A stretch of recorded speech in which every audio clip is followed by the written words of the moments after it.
Hello, what's up mga kababayan ko? Magandang hapon po at kamusta po ba ang buhay ng bawat isa? Kamusta po ba kayo? At sana po ay nasa mabuting kalagayan kayo. Tayo po gagawa ngayong hapon ng pinakasikat na panghimagas, pampataba. Oo, pampataba ng ating mga mukha. Lalo na ngayong tag-init. Oo, mainit na panahon. Hindi mawawala yung mga matatamis o malalamig kagaya na lang ng ice candy, halo-halo, ayun. So anyways, tayo po gagawa ngayon ng hulaan nyo kung ano to, kundi ang mango float. So opo, gagawa po tayo ng mango float ngayon at ating pwedeng gawing negosyo lalo na kapag mainit ang panahon. So ngayon tag-init, talaga naman papatok ito sa mga chismos. Chismos na talaga mga kapitbahay, ano ba. Anyways, bago tayo mapatuloy, kung bago ka pala sa aking channel ay huwag mo kalimutan na mag-like, share, and subscribe, and click the notification bell upang lagi ka updated sa mga bago at luma natin mga video. So huwag na natin patagalin pa at ating simulan at paggawa ng mango float. So mga kaibigan, kailangan lang natin ng hinog na mangga. Ang una natin gagawin ay hiwain na magkabilang pisngi ng mangga. Pwede kang gumamit ng baso o kutsara upang maalis ang laman ng mangga. And then, pagkatapos ay i-set aside muna natin. Kumuha pa tayo ng isa pang mangga at hiwa-hiwain ito upang makagawa tayo ng topping.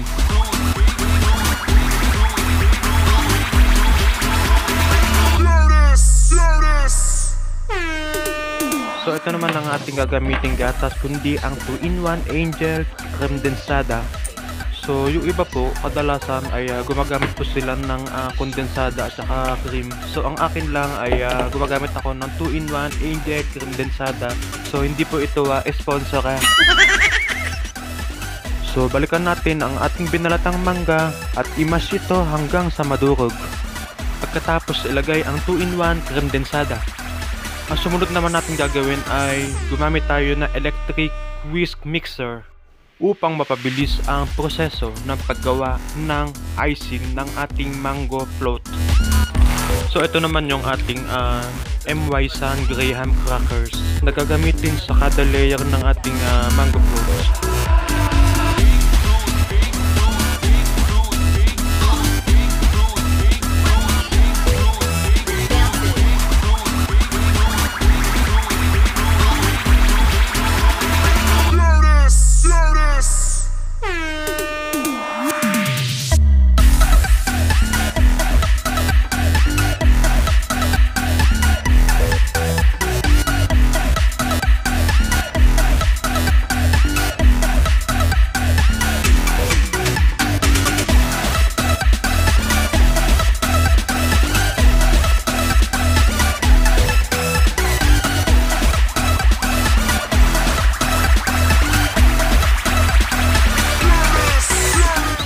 Kaibigan, ito na nga po yung ating finished product ng ating ginawang mango float.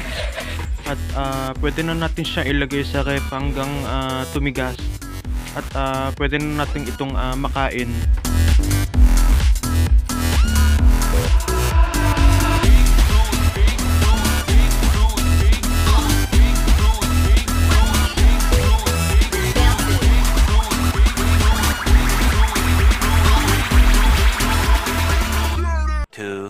Years later. So mga kaibigan, ito na nga po ang ating finished product ng ating ginawang mango float. So ating tikman kung talaga nga bang masarap. Masarap nga ba talaga ang mango float na ating ginawa. Ito, check natin. Yan siyang ating tikman ang ating ginawang mango float na kung saan ay Simple lang ang kanyang ingredients. Walang kagastos-gastos na ingredients. Ayan o. Itsura pa lang mukhang napaka-sarap ng medyo creamy siyang.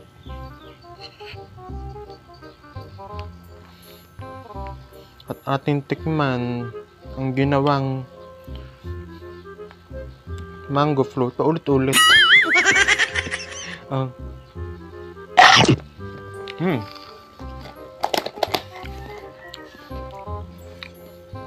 Tayo pa'y kumain.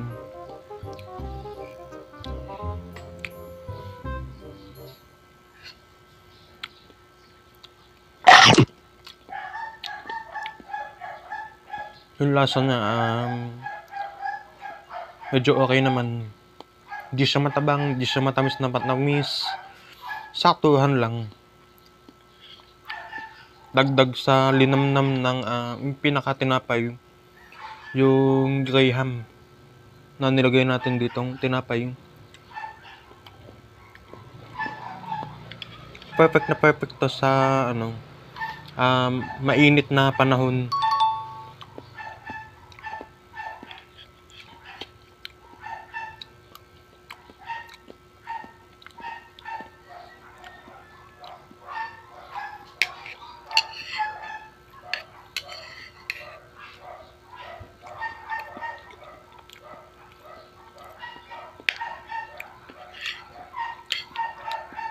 Sarap.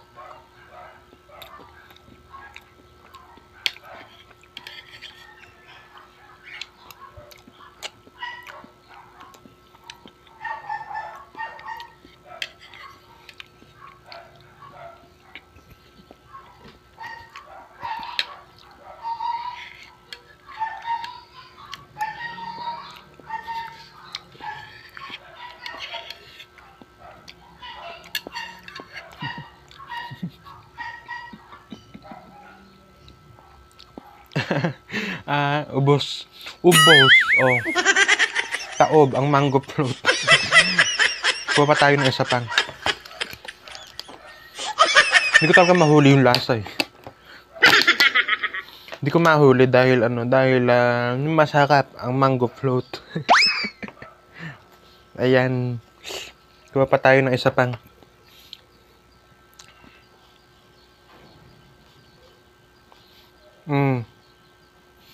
Kain.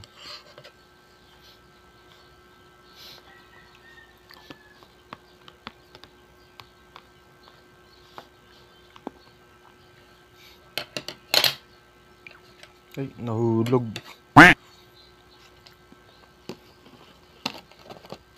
Nahulog.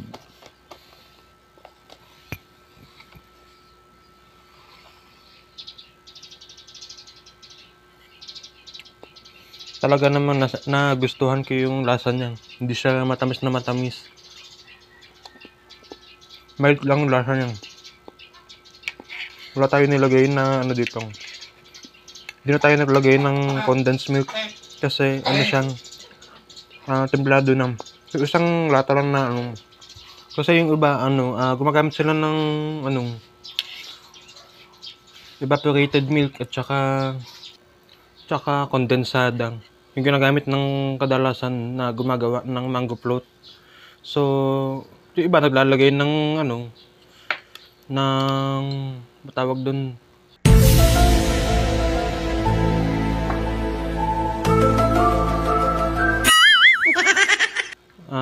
Cream. Tampalapot ng gatas.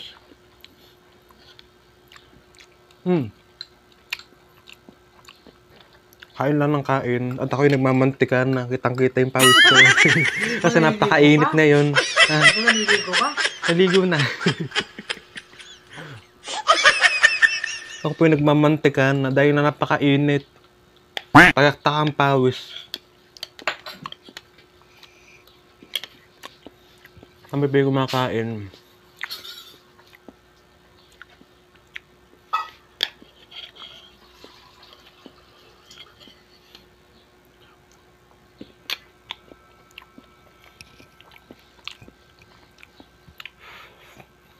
Init. Super init sa Philippines.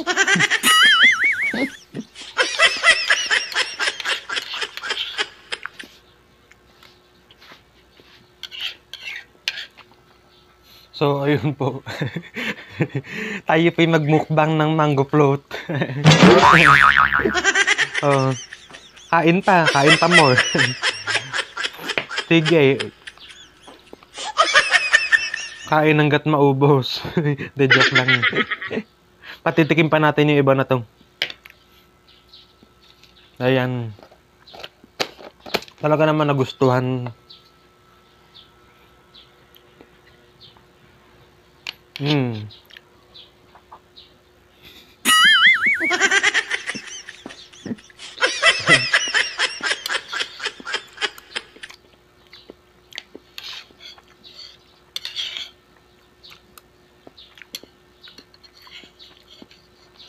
Sarap. Walang masabi kung di masarap. Lagi na lang masarap.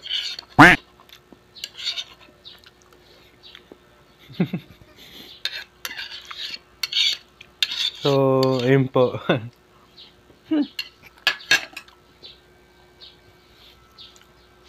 So, dito na nga po natatapos ang ating video at kung gusto mong video natin for today ay huwag mo kalimutan na mag-like, share, and subscribe and hit the notification bell upang lagi kang updated sa mga bago at luma natin mga video. So, ayun lang po ang video natin for today mga kababayan ko at salamat sa inyong panonood at pagsuporta sa ating YouTube channel. So, ayun po. Paalam mga kaibigan. Bye-bye!